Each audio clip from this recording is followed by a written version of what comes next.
I'm Madeline Goebel. I'm a junior here at Drake, International Relations major with Econ minor and a French certificate. Today we're going to be looking at family farming in Cameroon. Just to give you a little geography lesson, Cameroon is in West Africa, the green one right there. It's roughly around the size of California. This research took place primarily, I cannot talk today, you guys had too much coffee. Primarily in Yaoundé, which is the capital city, and then Batoufam, which is right below Bafoussam.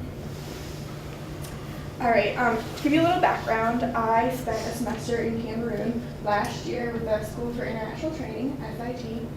I chose Cameroon for two primary reasons. It's Francophone nation, A, and B, the program theme was social pluralism and development. It also included homestays, which was 3 were the primarily homestays, and then you got to choose whether or not you wanted a 4th one for your independent study project, which was the result of this.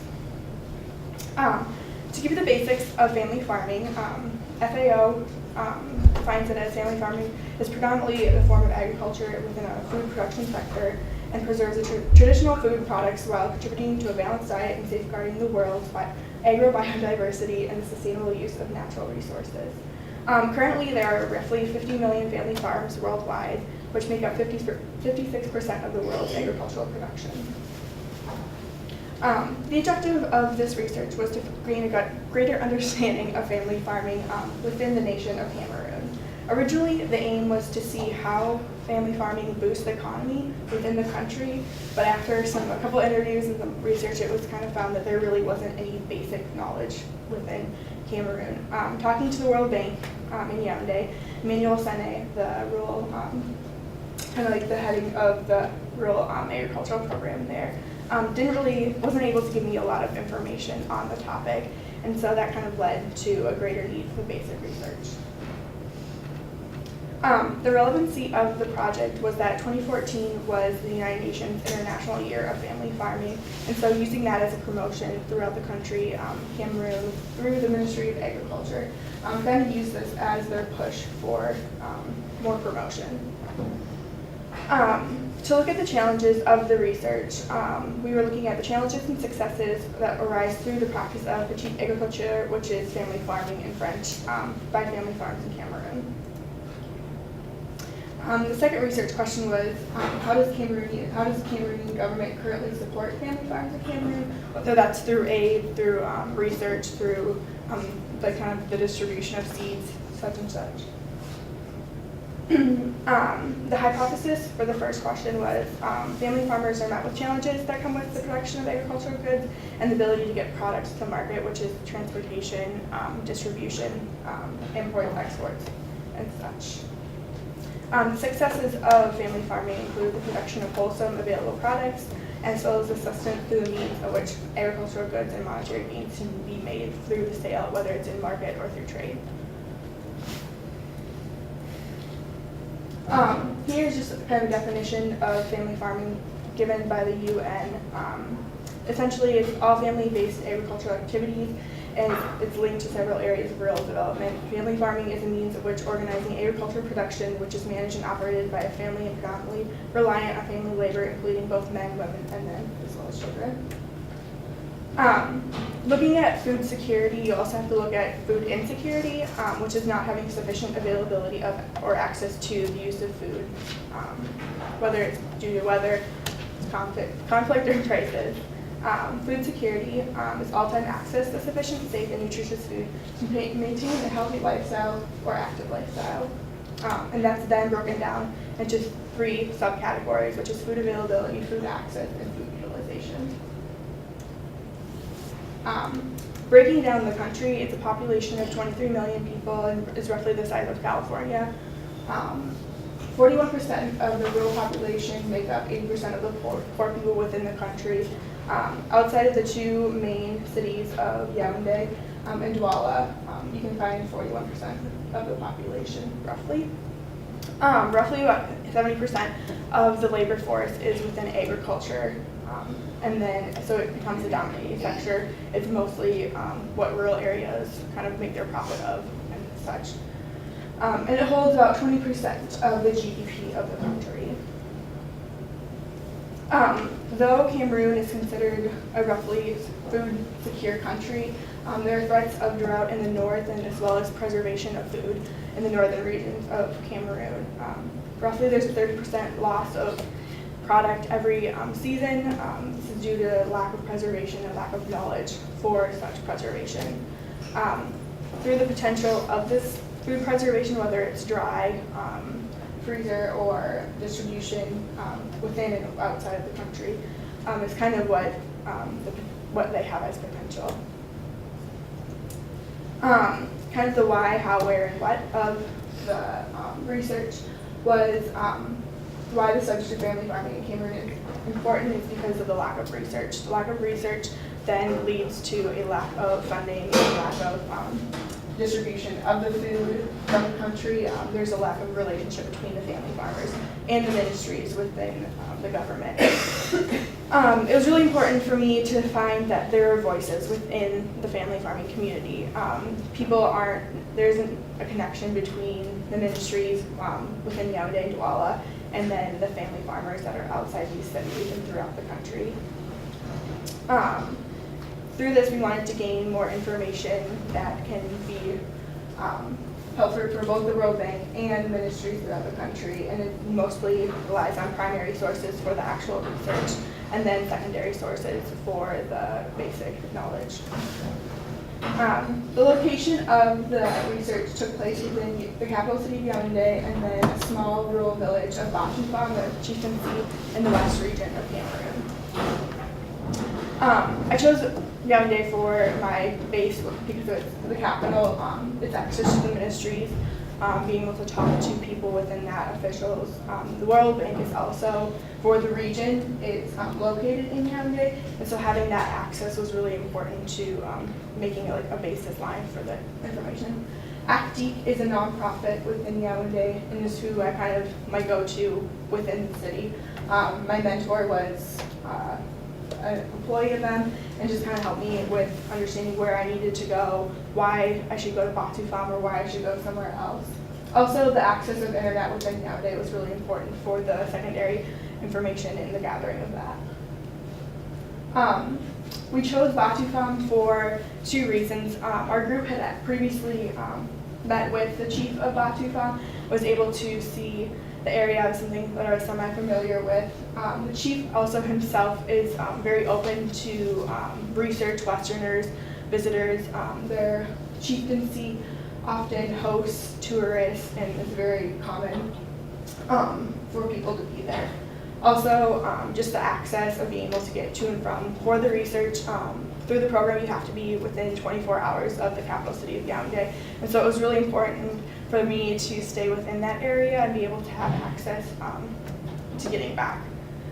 Also, the small scale of the city itself was actually a benefit because I was able to use the chief to gain access to the people within the community since I only had 2 weeks to do research.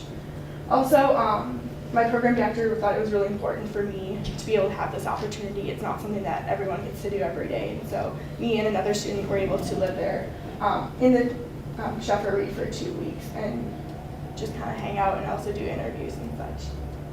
My target population was pretty obvious. It was going to be family farmers. The sample population were the family farmers within the chieftaincy of Batoufam. Interviews were kind of cut into 3 different categories. One-on-one interviews. This mostly happened in the field research with one-on-one interviews with family farmers. There were also 2 main group interviews. This was done with the women's CIG or the Common Initiative group of Batoufam, as well as the male one. And then there's just observation. I was able to go with both the wives of the chief as well as some of the family farmers around the cheffery, just observing what they do, what they grow, things like that.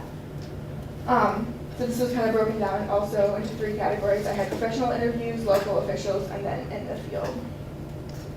Professional interviews kind of included with the Ministry of Agriculture, with their Agnes Masambi was their main person to go to for family farming or rural farming. Local officials within the chieftaincy included the chief himself as well as the totally blanking on the name. It's in French. And then also in the field with farmers. The ethics of the research were really important for SIT to make sure that the respect was gained between, it was a mutual respect between the interview and interviewee. It was important to understand the uniqueness of each interview, as well as the cultural differences and language barriers. A translator was not used, and so it was dependent on my French language skills, as well as any skills that they might have in English. And so there was a lot of repeating of questions and making sure that we were both understanding each other, as well as the consistency of the questions themselves were really important throughout the research process. The section of my paper was behind the desk, understanding more of the political side and the corporate side of it. Talking with Agnes Wasambi at the Ministry of Agriculture, she was able to guide me to certain regions that was good to have focus on, rather than other regions, what kind of products were important to each region. The World Bank was helpful with the understanding of what kind of information was available on the topic of research. The farmers themselves included family members of the chief himself, primarily in the western region of Cameroon. Women are predominant farmers, as well as their husbands, but it kind of rides on the backs of women and their children. Polygamy is very prominent within the western region, and so this helps with the distribution as well as the kind of the work within the farms themselves. Talking to farmers, we asked and established why they were farmers instead of something else, why they chose to do this as their livelihood.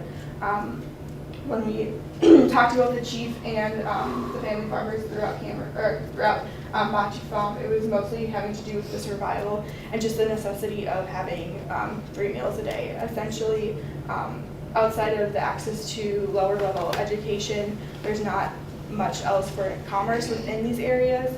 And essentially, it was the majority of the employment. Products that are, predominant within Cameroon are maize, beans, peanuts, cassava, cocoa, yam, potatoes, sweet potatoes, plantains, bananas, as well as the trees of eucalyptus, avocado, and mango. Fertilizers were also a really big issue within family farms. There isn't a lot of distribution, and what there is for distribution is really minimal between the high cost of prices as well as the lack of distribution by the government of Cameroon. It's really only a dream for farmers to get their hands on any type of fertilizer. For the women, it was really important to understand their lack of knowledge of the land itself. Though they were really good at growing, they didn't necessarily have a lot of control over where they were growing. Women are not allowed to own land in Cameroon. And then it's more of a social issue rather than a political issue. A woman to take over land is really uncommon and seen as not something that's part of their role within society. The market is also a really important part of family farming, as it's the gathering of friends and family, and it's mostly having to do with the distribution and that they have access to. Transportation is not something that's readily available, especially in rural areas, as there's just no organization within the family farms or by the government themselves. As we've already talked about, the transportation and preservation are things that have a lot of potential within the country, but have not been gained by the government itself, as well as the lack of education in terms of the lack of education on agricultural products, the distribution, what they have access to throughout the country. Positives include the common initiative groups, which are essentially small groups within the farmers themselves, often divided by gender. This also helps with distribution with the government, as there are talks between the common initiative group themselves and then the government, rather than just doing one individual farmer communicating with the government. Positives for family farming also include the gathering of money for school. This helps them send their children to school, an upper level school, as it's the farther up you get, the less availability there is. As well as the obvious of consumption or sustenance farming. In conclusion, the goal was to give farmers a voice throughout the small rural village of Batifam. Both hypotheses were concluded to be correct, as well as just furthering the information itself. Time was a really big issue. We were only given roughly 4 weeks to have both primary and secondary research collected, and so there are several suggestions for the government itself, whether having to do primarily with the preservation of food as well as the access to transportation. That's it. Thank you. Thank you.